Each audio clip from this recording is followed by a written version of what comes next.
We know from research that when the faith community responds in a helpful manner to a survivor and comes behind that survivor and helps them, that they are less likely to have feelings of self-doubt and self-hatred, which is definitely normal, and to be more likely to actually leave the abusive relationship. When you add in the faith community and have that support, it is incredibly powerful to someone, because they will often look to that faith community for, am I on the right track? Am I crazy? And having the support from people that believe this as they do is so important. That is Michelle Markgraf, and I'm your host, Dr. Ben Coles. Welcome to the show. Thank you to each of you that have been listening over the past few weeks as the show has gotten going, and a warm welcome to listeners just tuning in for the first time. I'm so glad that you've chosen to spend some of your time with me. By education and training, I am a professional counselor and counselor educator, and the WellMind podcast is a space for meaningful conversations about wellness. We cover a broad range of topics related to mental health, personal growth, and living well. Michelle Markgraf is my guest in this episode. She has been a support person and advocate for survivors of intimate partner violence and sexual assault for over 10 years. She was previously the executive director of a Center for Counseling and Advocacy Services for Domestic Violence. Now she provides educational workshops across the country aimed at empowering survivors and training those that want to support them. In this episode, Michelle reflects on her professional experiences and what she has learned about leadership, building a culture of compassion and connection within her teams, and creating mission-driven services. She also provides clear and powerful information on issues of sexual assault and domestic violence. She speaks about the bystander trainings that she runs and shares practical ways to safely intervene when encountering sexual harassment issues. Please be advised that Michelle and I do cover some mature topics in this episode that may not be suitable for younger audiences. All right, here is episode 4 of the WellMind, Making a Compassionate Difference. Thank you, Michelle, for coming on today and visiting with me and our audience about some topics that are pretty important to you. Michelle, I know you have been with Kingdom Workers for a little while now as a director of family support services, but I think it's good as we sit down today to just start off by having you introduce yourself a little bit, kind of talk about your background and the projects that you have worked on and are currently working on. Sure, I'd be glad to do that. I am Michelle Markgraf, and I currently live in Minnesota. And my background is really varied, and I've done a lot of things in my life.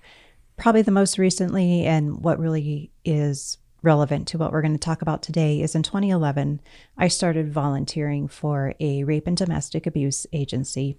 And as a volunteer advocate, I got to sit with rape victims when they were reporting their rape, either in the ER or to law enforcement, and just help them understand what their rights were and what they could have happen or didn't have to have happen, and sit with them and help them through that process and make sure that their voice was heard, that if they didn't want to report to law enforcement, that was totally fine, and we had to do what the victim wanted to have done. In 2015, I became executive director for that agency where I was volunteering, and as executive director, I really got to see all the ins and outs of domestic violence as well as sexual assault. I oversaw a staff of 18 people, and we had counselors on staff who worked with survivors, as well as victim advocates helping survivors. We even had a program on site for batterers, the men and women who chose to use abuse in their relationships. And from 2015 to about the middle of last year, about 4 or 5 years, I was executive director and really enjoyed that job, and was really sad when my husband took a position in a different city and had to leave that job. And Kingdom Workers found me. They heard me do a presentation about domestic violence, what it is, and then how to help a survivor, because oftentimes folks mean well and want to help somebody, and their advice is actually not helpful at all. And I'm sure we'll talk about that in a little bit. And they said, we really need to work in this space and help churches to work with survivors of domestic violence. And I said, yes, they do, because as executive director, I had seen so many times where the faith community was not helpful to somebody and gave them advice that actually was potentially very harmful and could have led to murder, convincing the person to stay in a relationship that was highly abusive and wasn't safe for them to be in. So that's kind of what brings me here today. I started at Kingdom Workers a year ago. And when I first started, my husband said, so what are you going to do? And I said, I'm going to help churches work with survivors. I didn't know what I was going to do. Mm-hmm.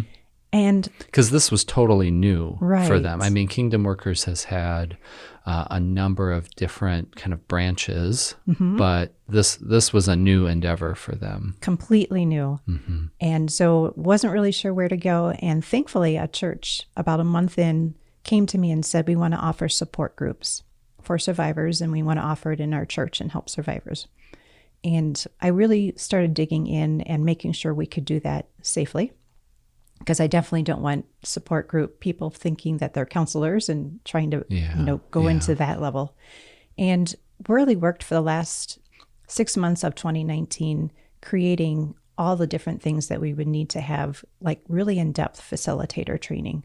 Right now, facilitator training is 13 to 14 hours that folks go through before they can be a support group leader. Okay. And just creating that awareness and need within the church so that they understand that this is an important topic, and to hopefully get them to say, yep, we need to do something more with survivors than what we're currently doing. Yeah. This is a super important topic, mm-hmm. and also a really difficult one for folks to talk about.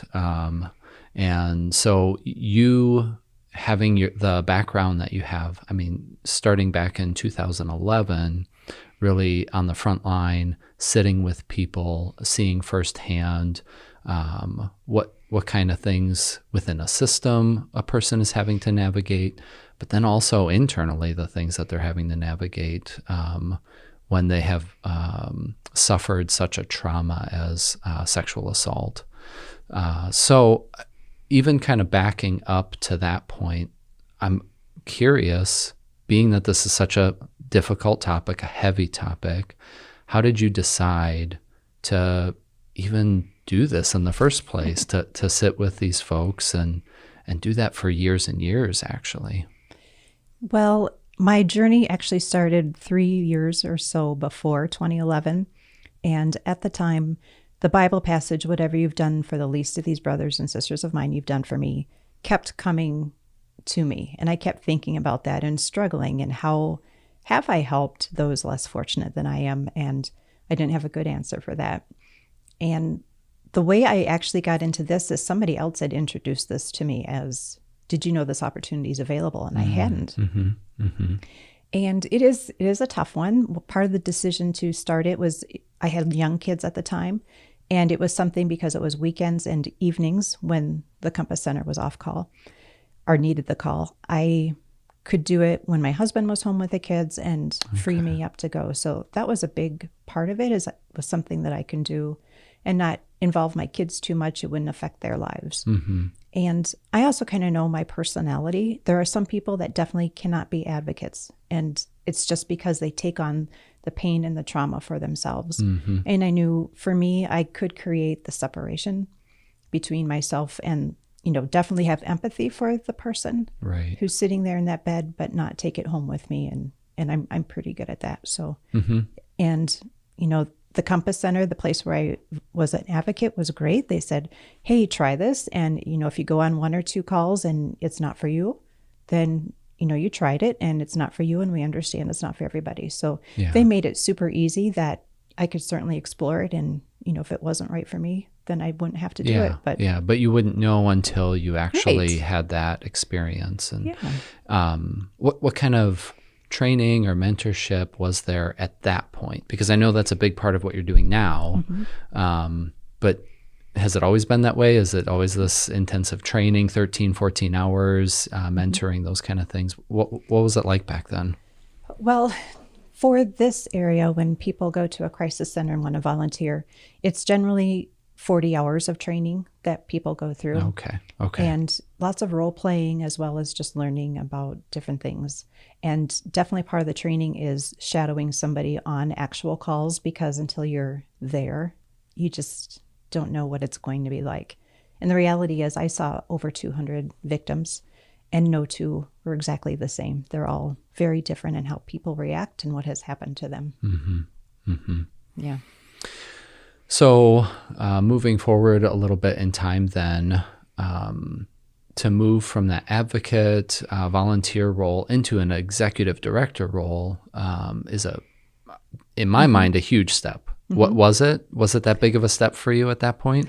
It was. When the executive director role was free, the board chair and past chair came and talked to me and said, we want you to apply, because I had been on the board of directors for a year by that time. Okay. And so here's some really good job advice to everybody listening. I told them all the things that I'd be really bad at doing as executive director, and how much I'd really be awful. Yeah. And they hired me. Oh, okay. So. All right. But yes. So lead with that. Yes. It was definitely a huge leap in what I had been doing, mm-hmm. and mm-hmm. ultimately a real blessing to me. I for sure love that work. Yeah. Yeah. Well, and the community certainly blessed through the efforts of that agency and your leadership during that time as well. I was in that community as a mental health professional the same time that you mm-hmm. were doing that work. And so there's quite a bit of overlap. Even though we weren't calling each other on the phone and consulting on specific things, the Venn diagram of the populations that we were working mm-hmm. with was, overlapped quite a bit. So certainly on a personal note, being in that community, being a professional, seeing the good work that the Compass Center was doing during that time under your leadership was, I think, pretty cool. Thank you. Yeah.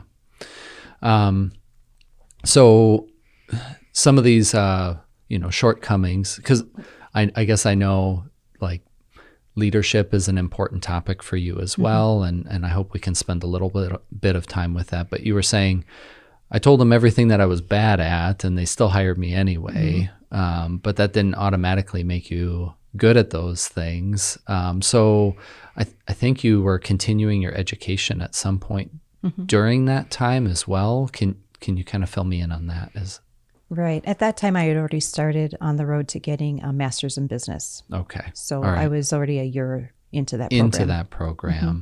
And so this was kind of a dual effort, like you were still in school and taking on this right. executive director role. That seems like a lot at that time. It was really cool though, because a lot of what I was working on in school, I could actually use in the Compass Center. When I was doing my marketing class, I got to use the Compass Center and create a marketing plan for that. So mm-hmm. it was really neat. Mm-hmm. Yeah. So they meshed well, and definitely one benefited the other is what it sounds like. Definitely. So this is again a pretty difficult field. You recognize that the boundaries that you were establishing for yourself as a victim advocate in not taking things home, being able to be present in that moment with someone, but then when you weren't with them, disconnecting from that, being able to leave that with them. I think there's lots of people that want to be of service and help others. And maybe it's in this kind of a role, and maybe it's something less intense than sexual assault or domestic violence, but still having difficulty separating. I wonder if you could just speak a little bit about like how you do that in a personal way, so that you can take care of yourself mm-hmm. and still be able to be of service to others. I think for everybody, the path to doing it is different. Yeah. At the Compass Center, when I worked with my counselors and advocates, we talked almost daily about self-care and what each person was doing to be able to have that boundary and to preserve their integrity and their mental health as they're working with survivors, especially our counselors and advocates who every day, all day long, that's all they heard was stories of abuse. And self-care was a huge thing, and something we talked about daily as something that you do and prepare for before you actually do it. And one of my hugest takeaways, and I learned so much from my counselors, was that when you do self-care, it can't be something that you look at later and say, oh, that was my self-care for the weekend. We would start on a Friday and say, what will you do this weekend that will be self-care? So it could be something as simple as watching TV, which is a great way to turn off your brain and not think. But, if I say on Monday, oh, yeah, I watched a movie, so that was my self-care, that doesn't work. But if I go because that into wasn't the intent. Right. It was just like a thing that happened. But being planful is what you're talking about. Right. If you say, hey, I'm going to watch this movie and that's my self-care, it changes how your brain interacts with that movie. And it does give you that healing and health that you need. So we worked a lot with that. And it was almost a daily conversation that somebody had about self-care. And even me, because I didn't really have a lot of interaction with survivors unless I was on call. At that point, as the executive director. Right. I would still have my counselors come to me and say, Michelle, I think you need to do more self-care. And that was really cool, just to have a community of people watching out for each other and making sure we're keeping our boundaries and staying safe. Staying accountable to one another. Yeah. I would imagine there's a high rate of burnout and compassion fatigue in that field when those elements aren't present. And maybe they are even a little bit when you're doing the best that you can, it's still, you're not immune to issues of compassion fatigue. And but it's really a culture that you built there, and that the staff built as well, that seems like it served everyone that was part of that agency at that point. Yeah, and I didn't really realize the importance of self-care till I'd been there a few years. And then at that point, it was, let's make this one of our policies. And so self-care became an actual policy in our employee handbook. And it went so far as to say, if you've had a really tough person in your office that you've worked with, maybe they were an active suicidal ideation and they had to call law enforcement. I mean, that's tough on a counselor to have to do that. Then you leave, get out of the Compass Center, we'll cancel your appointments, go take time for yourself and recover. So that became policy. Okay. And that's kind of an easy way to establish culture, is to have it in policy. Making people follow through, it can be difficult. Yeah, different story maybe. There was a time where one of my counselors, I knew that she was having a tough time with that person, and law enforcement came and eventually had to take that person. And I just went to the front desk and I said, clear her calendar for the rest of the day, because I knew she wouldn't do it herself, but that she needed that to happen. And that can help with culture, I think, when the top person is enforcing it. But I really think culture is something that is also from bottom up. It's not top down. It's the entire organization has to be on track and saying, yep, we want to change the organization and we want it to be better. And I was never satisfied at the Compass Center that the culture was where I wanted it to be. It can always improve. If we're at a 6, what do we do to get to a 7? And for every person, we talked about, if you don't like something, if you think it's pretty low, what are you going to personally do to change it and make it better? And let's just have these open and honest conversations. What do we need to change at the Compass Center? And it doesn't mean, we install free beverages and everything else like you hear about Google and other companies. But, what do we do to make this a place where people feel safe and warm and invited, and that they want to come to work because they're helping people, but also because they know they're going to be supported and cared for by each other.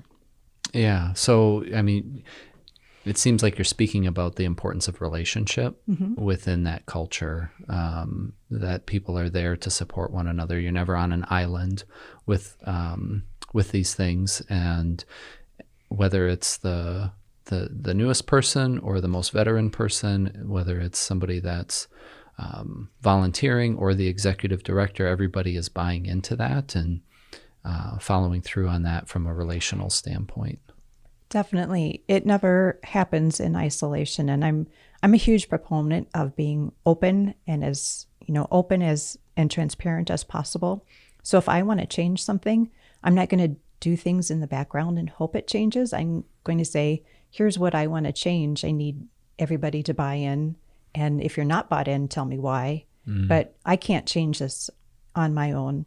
Now in my position, I'm not the executive director or CEO, but I still feel I have the same responsibility. If I want to change something, I can't do something and hope it makes a magical change.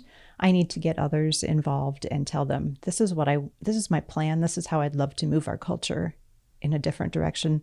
Let's do it together. And yeah, once you have that relationship with folks and you're open and transparent in what you want to do and get the buy-in, it's so much easier if you've got a lot of people that want to move in the same direction than just me trying to move the whole ship. Yeah. And then when people are moving in the same direction, there's got to be some like kind of rallying points. Mm-hmm. And that sounds in the past, in your experiences, it's been around the purpose. Why are we doing this? Understanding why this is important to me, to my community, to the people that I'm serving. But now with your current role, I get the impression you're not working with the same team day in and day out, because you're doing a lot of consulting and helping churches maybe build some of these support programs. And so you're kind of coming in, and the culture is what it is. Mm-hmm. So what are the maybe benefits or challenges that you're finding as somebody consulting coming into organizations to help with this? Right. So it's always tough when you don't have that relationship going in. Looking at my relationship with Kingdom Workers, it's a little bit difficult sometimes just because I'm off-site. And so I don't get to see everybody and interact with everybody on a daily basis. Mm-hmm. And that's a lot of the folks at Kingdom Workers. We're spread out across the world. I mean, we're in countries all around the world. So really trying to create a cohesive culture and togetherness feeling is a little bit difficult. Mm-hmm.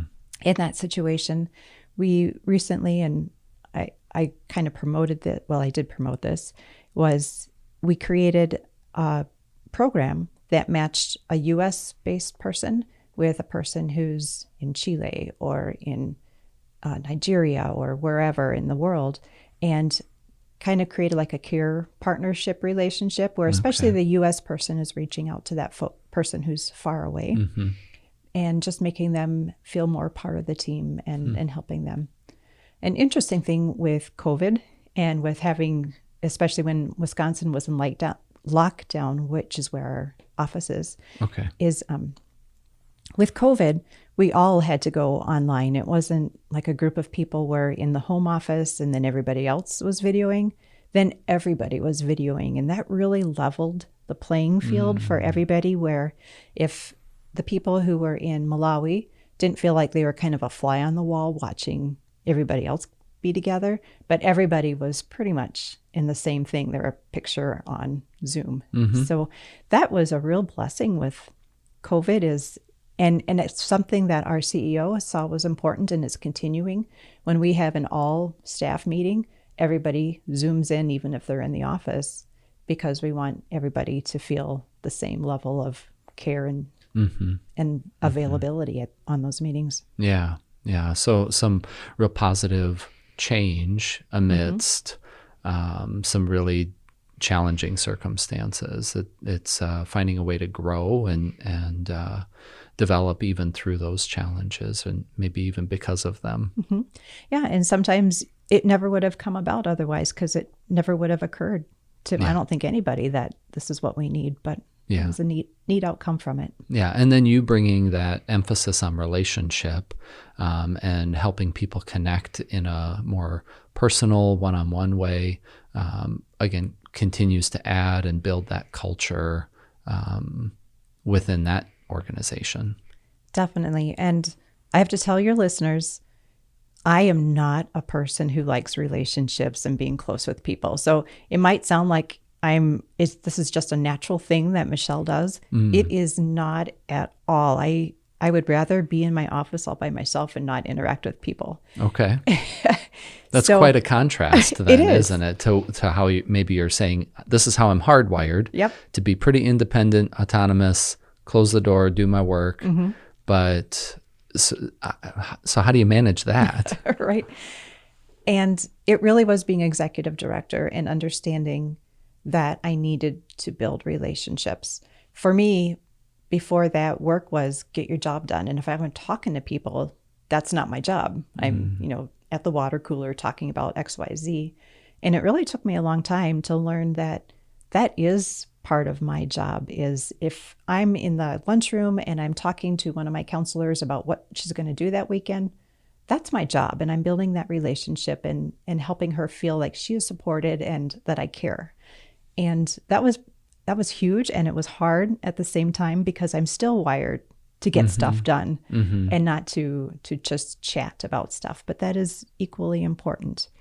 So I just want people to know you can do it, even if you think, oh, that's not me at all. Yeah. But it is something that you can cultivate. And you just have to kind of be mindful, whether it's, on the calendar. I used to have this on my calendar, go down and talk to everybody. So it was kind of a reminder. Yeah. Yep. And it kind of feels forced then, but you kind of learn by doing as well, and kind of making it a habit, I guess, is huge. Yeah, it starts with intention. You recognize this is important. I want to do this. I need to do this. This is my job. And then you made a conscious decision to just follow through on that behavior, even though it didn't feel congruent necessarily with what you would do automatically, but it was a choice. And then after making that choice over and over and over again, it became a habit. And it sounds like something you still work at, but it comes a lot more automatically now than it did initially. Definitely. It's easier because I think I've gotten through the fight within myself on, is this work or isn't it work? And I really see the value of it. I think that's probably the biggest change. Yeah. So you've connected it with your purpose then too. Right. Yeah. Yeah. Very cool. Well, I want to shift gears a little bit and I know that there are a few different trainings, projects, presentations that you do on a somewhat regular basis. You were just here earlier this week at Bethany Lutheran College doing something called a bystander training or bystander intervention. Tell us a little bit about that. Sure. It's actually a fun training. I started doing this with bars because bars often will see sexual harassment and things can elevate pretty quickly. And so working with bar staff to know how to step in before things go beyond the annoying stage. When I was here at Bethany, we talked about first sexual harassment behaviors, and the kids separated into groups of 4 or 5, and they talked about just things they had seen, either TV, experienced themselves. They didn't have to out themselves, but just different things they had seen on the harassment spectrum. And then they had to put them into order of where they thought it goes. Is it just annoying? Is it something that's dangerous, or is it something that could kill you? Anywhere in between there where they thought it was. And that's really what I love to do then, is it's their ideas and what they have experienced and seen. And then we go through everything that they have talked about and see how people put things in a different place on the spectrum. Stalking is the one that I often see all over the spectrum, from can kill you to kind of annoying. And so then we get to have a conversation, and there is no right answer for where it belongs on the spectrum. And it really is everybody's individual background, what has happened to them, that really informs where they might put it on the spectrum. But we talk about it and things that they bring up, like I usually see getting roofied and date rape drugs. Yep. And so then that opens the door for me to say, do you know what the most common date rape drug is? And they're like, roofies, or, I'm like, no, it's alcohol. And, just to have those conversations because they started it, which is really huge. So we set the goal of, let's stop these behaviors. And we talk about stopping them when they're still in the annoying stage, when somebody's whistling at you or whatever, before they get all the way to can kill you. We want to stop them early. And we go through a variety of things that they can do to stop the behavior. And it's the 3 Ds, we call them. The first is being direct, where they just go directly to the person being targeted and maybe saying, is this person annoying you? Let's come with me. So you're just being direct and saying, this is what I see. Is this what's happening? And then the hard one, for me personally, I find that big center football players don't have a problem with this, is being direct with the person who's targeting.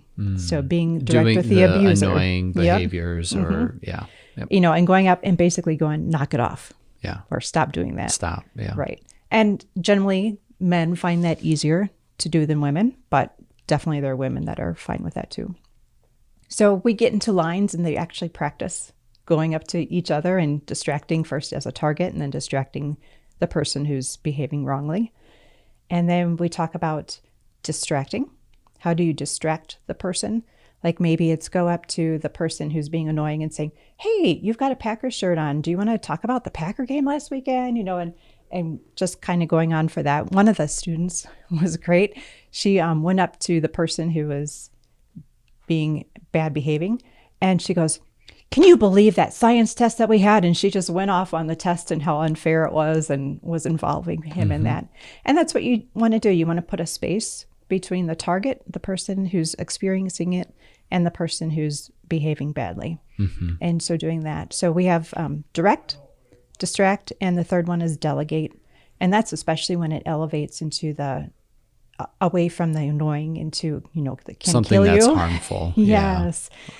Find a teacher, find law enforcement, call 911, delegate it to somebody else and have them deal with it too. And delegate could also be just get a group of friends and together as a group, you go and you talk to the person and saying, you got to stop this. Okay. Okay. So then you're kind of combining that directness but you're getting some support as you're doing that as well. Yeah, definitely. How long does a training like this take? When I do it with college kids, it's about an hour. Yeah. Yeah. So we're not talking about a huge investment of time, but these are some very positive and potentially life-saving skills that people can develop to support one another in their community. Yeah. And we try and normalize those behaviors so that they see this really isn't that difficult to do, especially distracting or just going up to the person who's being targeted and saying, hey, do you want to leave with me? And to just normalize it for their everyday life and saying, hey, I can do this. So that's kind of the neat takeaway that I think they get from it. Absolutely. So kind of in that line, one of the other, I guess, trainings or presentations that I know you do is something about, I think you call it breaking the silence. Could you talk a little bit about that? Breaking the Silence is a presentation I do for churches who want to start, usually it's for churches that want to start a support group program. And the purpose of it, it's a 1 hour again, and I usually do it during a Bible class because I want men and women there, because a lot of people think this is just a women's issue, and it's not. It happens to men, and men also have a responsibility to step forward and make a change. And we can't just do it just women alone. We need both men and women. Yeah.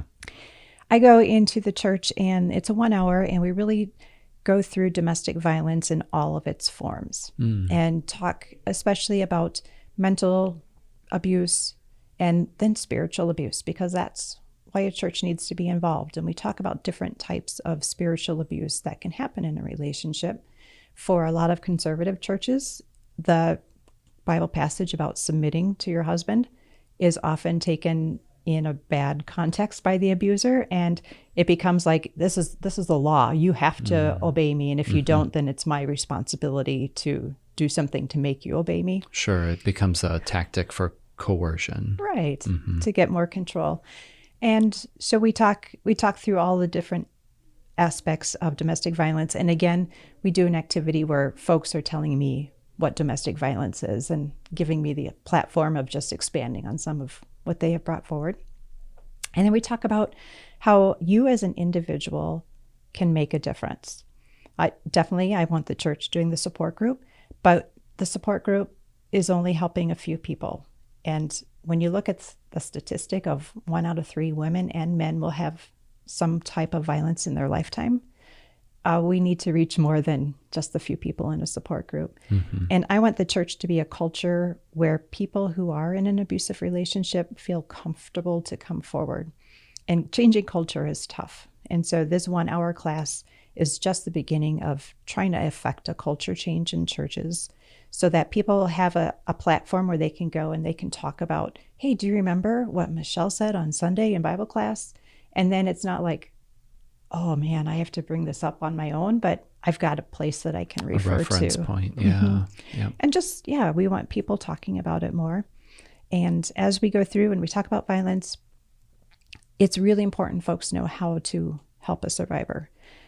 Too often, and it comes from a very good place, they're telling them, you have to leave, or you have to do this, or you have to do that, or maybe it's even you have to stay, but they're telling somebody what to do.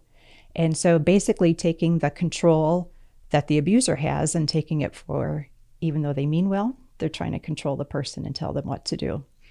So one of the hardest things in training is telling folks to be empathetic and definitely, listen. And that's got to be really tough and not take it as, oh, I know what you're going through. This happened to XYZ, because every person's different. But then ask them, how can I help you? And wait and listen.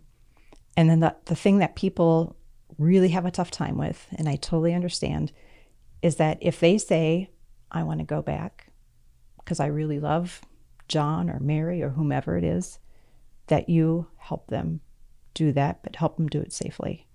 And that just goes against everything that, we want them to be safe and we want them out of that relationship because we see how bad it is from the outside.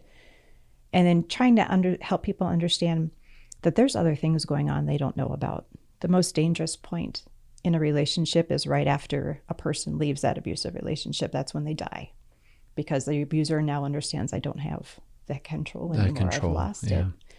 And, we want to help them. The average is 7 times a person will leave an abusive relationship and come back. So it's normal that they're going to want to come back. And if you cut off, you say, if you go back, I'm done with you. I can't help you. The person that's quote unquote supporting. Right. If they set that ultimatum, then what happens? Well, then say that's the 3rd time and they go, I've been through this with you 3 times and you keep going back. So I'm done. I can't do this anymore. Well, let's say the 4th time is the time that is really going to stick for that person. They don't have support. And so they've lost the support of that friend or family member. So I really encourage people. I know it's super tough to stick with the person as they keep returning, but stick with them and always be supportive, because you never know when that time is going to be the final time and they really need you in order to leave. So as somebody that is wanting to be a good friend, a supportive friend or family member, I have to step back and say, this is not my thing to fix. And so by me directing or telling the person what to do or what not to do is robbing them of the opportunity to make those choices for themselves. And it's kind of trading one relationship based on power and control for another relationship that feels more controlling, even though that person's trying to come from a positive place. And so when we have that urge to direct or to advise or just tell a person this isn't okay, since that's reflexive, what do they have to do instead? You talk about empathy. What does that actually sound like? What kind of things would people be saying to communicate support but not fixing? Right. And we all want to fix, and that's really, really tough. What I'd like people to think about it as a drug addiction, where I can certainly, if my son is addicted to drugs and I put him in rehab, but he doesn't want to be there, when he gets out, he'll most likely go back. And it's the same way here. Is you can take them, you can force them to do what you want them to do, but at some point, come stay at my house or something, sleep in my spare bedroom, do this. But at some point, they'll most likely return if that's what they truly want to do. And so instead, I tell people, because they want to fix it, so let's help you feel like you've done something, is let's create a list with that person and sit down and say, okay, you want to go back? That's great. Tell me the pros. Why do you want to go back? And list them all out. And then what would be bad? If you went back, what would be bad about what happens? And have the victim tell you what might be bad. And that's going to help you too, because you'll see, the pros and the cons. Why is that person deciding to stay in the relationship? And maybe there are some things in there that you can address that might help them be ready down the road. Like maybe I don't have any money, which we often see because there's financial abuse. Yep. And so if that's a big thing, or I don't have a place to stay, I can start planning and helping that person plan, how do I figure that out so that when I'm ready to leave, that's no longer a barrier to me leaving. Mm-hmm. And that often helps people that feel like they're doing something, but yet they're also supporting the survivor. Yeah. So just because I think I understand that person doesn't mean I understand them. And that because what you just said takes a lot of time and patience to be able to sit down and do that. That may be really difficult for the person experiencing that abuse or domestic violence. So being patient with them and maybe even coming back to that list of pros and cons over time is pretty important. And so then what is that showing, I guess, to that person that's really struggling with this choice? I imagine, one, you're a safe person to talk to. Mm-hmm. Is there anything else happening there? Definitely. It's really helping the person who's the victim, because most often they will, as they talk about their abuse, they will go back into trauma mode.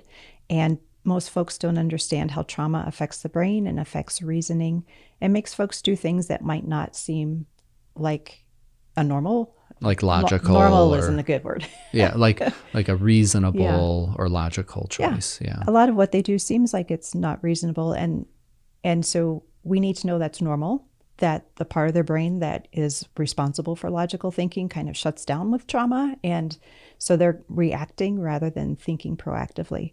So by creating that list, you're helping pull them back out of the trauma and start thinking through more rationally what's good and what's bad in the relationship. So definitely helpful to them. And it really demonstrates some knowledge of trauma, and that a person needs help to pull out of the trauma and really evaluate a situation from a more rational point of view. Mm-hmm. And it might not work the first or second or third time because that's just the way trauma is, but just to keep helping them and reminding them and definitely showing them the list again and saying, hey, last time this was the list. Is it still the same? Is it different? Is definitely good things to do to help survivor. Yeah.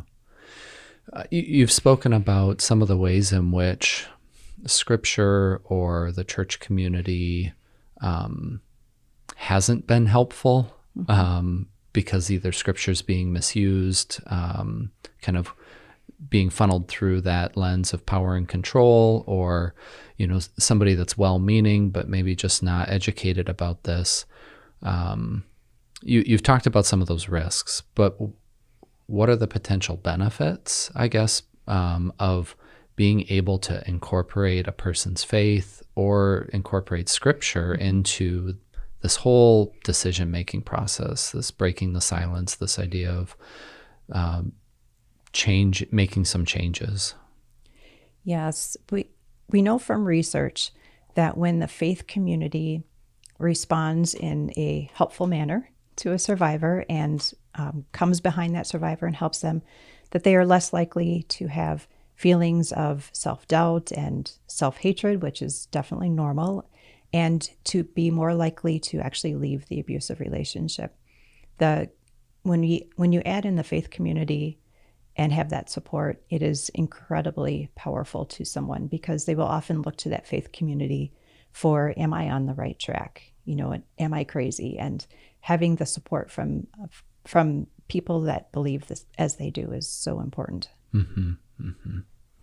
So then some of the work that you're doing in churches beyond the Bible study, the 1 hour kind of scratching the surface, exposing people to it. When you go in and you do the extended training for them to develop a support group, what does that look like? Mm-hmm. How is that being carried out right now in some of the churches that you've worked with? When I do that extended training, it is for the facilitators. But the first day, I really encourage pastors in the entire church to come, as many people as possible from the church. Okay. Because again, I want that community built culture, community. Yep. And it is really an intensive day. And I warn people ahead of time, if this is in your background, which it often is when folks want to do this help, that, get up, walk around, leave, because we do talk about survivor stories. And so we start the day with a survivor story, and it's a friend of mine and her interaction with her faith. And we talk about the types of abuse she had first, and there was no physical abuse. And that's kind of what I want to bring out. There's no physical abuse. Should she have been living with that person, her husband? No, because there were guns involved and he was actively pointing them at her. So even though there's not physical abuse, definitely a situation. A tremendous amount of threat. Yes. For that. Yeah. And people kind of discount abuse unless they see a broken bone. And so I really want them to understand that. And then when she interacted with her faith community, she was my friend. It was before I was in this space, and I was not helpful to her at all. There are times when I thought, well, your husband's a jerk kind of thing. But I didn't want to say anything because I didn't want to do anything to split them. I wanted to keep that marriage intact. And the reality is, now that I know what I know, I should have stepped forward and said, that's not okay for him to say these things or to do these things. And do you need my help? And, kind of do what I tell people. Yeah. So she didn't get help from me. And when she went to her church, she did not get help either. The pastors believed the husband, and he was somebody who was part of the church council. And so they kind of believed him and and told her that she was lying, and have sex more was one of the things, because guys like sex and that will help. And, the pray more, submit more, and just not helpful. When you have a woman, and I found this out later, she had a list of 50 things to do or not to do that she looked at every single day to make sure she would not make her husband mad. And it was a list of things like only wash the counters in a clockwise, in a circular motion. Don't go back and forth. Or only blow your nose with Kleenex. Don't use toilet paper. Which to me is above and beyond what is needed in a relationship. But then that person to be told to submit more was not helpful to her. The pastors definitely meant well, and they came at it with the knowledge and the training that they had, but it wasn't helpful. They didn't understand the entire situation, and their training just wasn't helpful to them. Yeah. So anyway, I kind of got you off track. No, that's okay. So that's the whole first thing. And I want to be really careful. I was as much unhelpful as the church. So again, why is it so important for everybody to know about this? That we are all helpful to a survivor. Yeah, everybody has a responsibility here. Definitely. And yeah, if they hear something from me, I want them to hear the same thing from somebody else, the support. We go into domestic violence again in all of its various ways that it shows itself. We talk about trauma and kind of go a little bit in depth on what happens in the brain with trauma, that the reactions that you see are normal, whether they're laughing when they're talking about their abuse or they have no affect at all, that it's all normal in the way a person reacts in trauma. We talk about, fight and flight are things people talk about all the time, but there's also freeze. Yeah. And there's also, it's not so much a reaction to trauma, but fawning, where I'm going to be super nice to you, my abuser, because I don't want you to hurt me. And so a lot of people go, it must not be a bad relationship because he or she is always so nice to their spouse. Right. But it's a tactic that they have developed to keep themselves safe for as long as possible. Definitely. But it doesn't change the cycle of abuse, whether it's fighting. No. Yeah. There's always going to be something that's wrong. And yeah. Yep. So that tension eventually starts building again until the next blowout. Right. And then we also talk about why people stay, because that's a question we get in this field all of the time. If it's so bad, why do they stay? And I actually have a story that they go through, and they get to choose. They have a certain amount of money and goodwill, and they decide, am I going to go to my son's house? It's an older person, because I want to talk about older abuse. But, do I go to my son's house? Do I go to a hotel? Do I stay with my partner? and kind of go through it and realize, if you have a limited amount of money or if you really don't have that much goodwill, I really don't have a choice. One of the things when they go to their son's house is after a while, they overhear the daughter-in-law saying, I'm really concerned about your mom staying here because it's going to affect the kids. And what if your dad comes over and, hurts the kids? And so then almost everybody decides to go back home, So really getting people to understand there are reasons people stay. You may not know the reasons, but there are usually very good reasons, and several of them, not just one or two. And it takes time to sit with that person to really understand what that is. And whether or not you agree is way less relevant than just being there and helping them through that. Yeah. And then, so that's the tough part of the day. And then we end the last half of the day is kind of more upbeat. But then we again talk about the individual, how the individual can help somebody.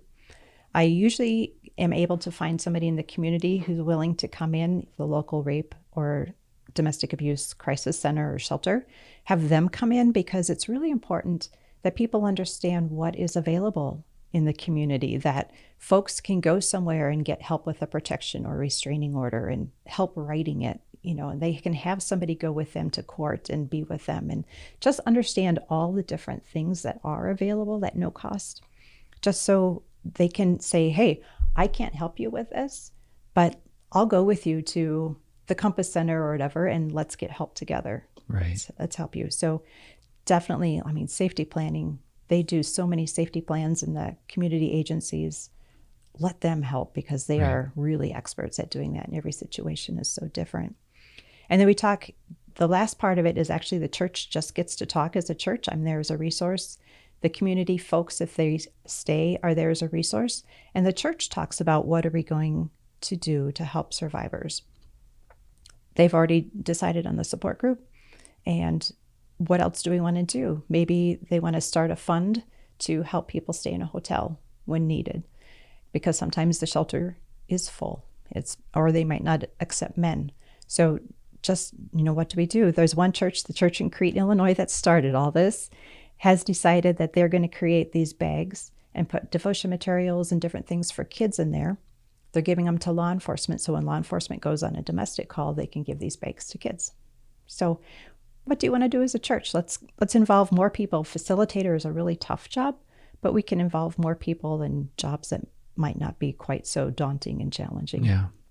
And that's fantastic too, because it's not that the church doesn't have a role in this, and it's not that they have 100% responsibility for doing all of this either, but connecting the church with their larger community and the resources there, so that people have access to all of that. And there's so many different entry points then, and the church hopefully can be one that is welcoming, safe, and smart about how they help that person get then connected with other resources that are necessary in their community, whether it's the shelter, housing, financial help, those kind of things. Mm-hmm. I worked with one church, and this is really where I want the space to be, and I connected them with a local shelter. And we had a meeting all together, and they were talking back and forth. And at one point, the church says, well, what if I have a survivor that wants to go to you but doesn't want to go to your building? Will you come here? And they're like, absolutely. And so just to have that connection of, making things easier and safer for a survivor is huge. And I love making those connections and getting more people help. Yep. Awesome. This is good.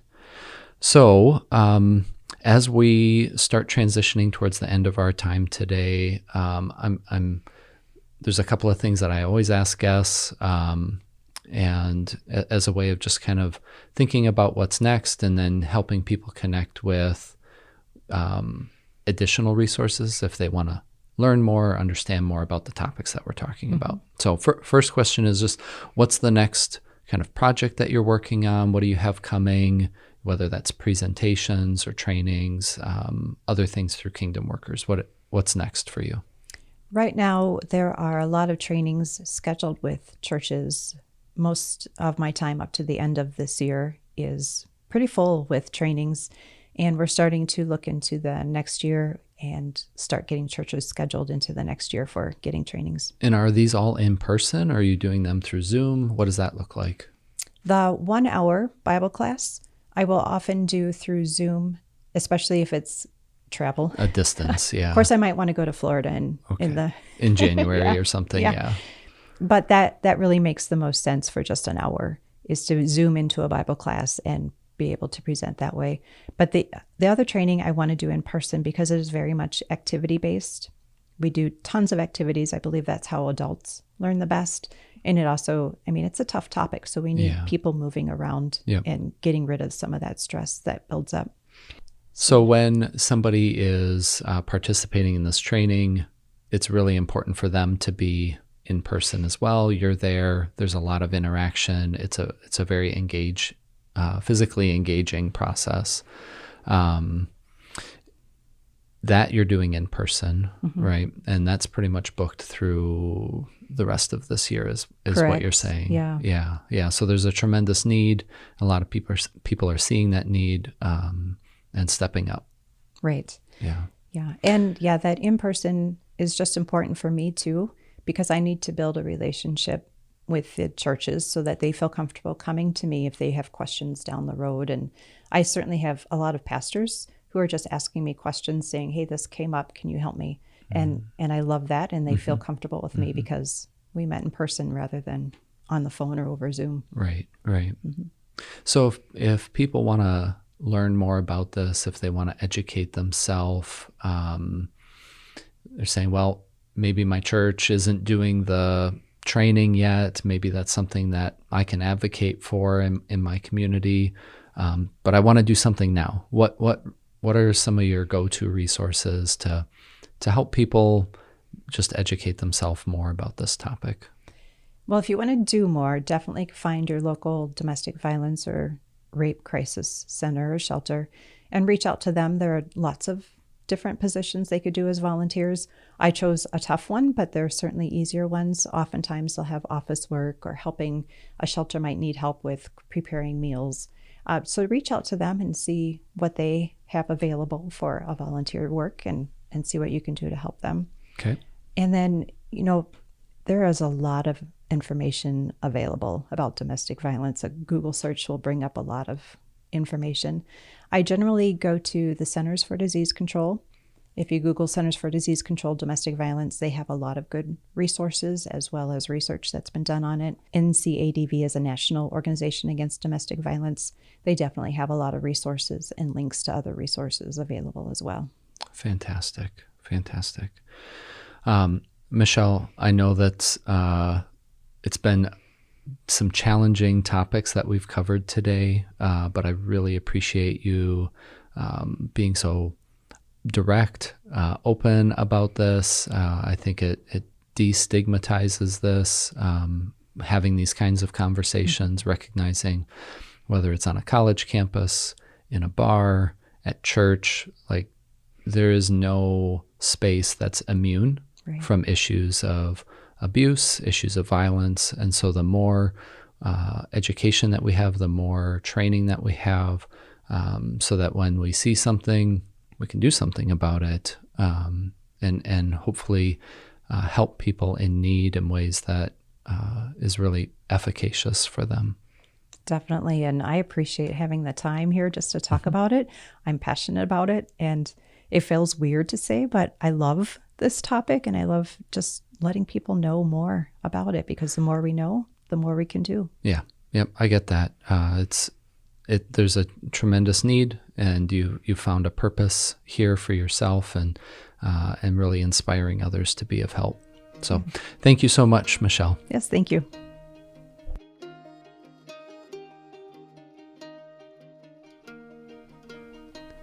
Thank you to my guest, Michelle Markgraf, and thank you for listening. If you enjoyed the show, please subscribe through your podcast app so that you automatically get the latest episode. I plan to publish one episode a week every Monday. Also, consider taking a moment to review the show if you found our discussion meaningful to you. Good old word of mouth is great too. Let people know about the Well Mind podcast and spread the word. During the show, Michelle and I made reference to a few different resources and speakers. You can find all of that information on the show notes page. Many thanks to the staff here in the Bethany Lutheran College podcast studio. Greg, Seth, and Caleb have been tremendous in providing technical support for the podcast. And special thanks as always to Lauren McMacken for designing the logo and cover art for The Well Mind. Next week, I welcome clinical psychologist Dr. Joshua Mears to the podcast. Dr. Mears is the clinical director for the counseling agency Christian Family Solutions. Over the past 2 years, I personally have worked through CFS to provide clinical counseling services to clients. In episode 5, Dr. Mears and I talk about counseling from a faith-informed, Christ-centered approach. We dive into the topic of Christian counseling by discussing what it is, how it's distinct, some of its benefits, and when to reach out for professional services. He explains the spectrum of care that CFS is providing to communities here in Minnesota and in Wisconsin and across the country through their telehealth platform. He also speaks about the value of family devotions and practical ideas on how to build a devotional practice within your own family. Thanks again for listening, and until next time, be well.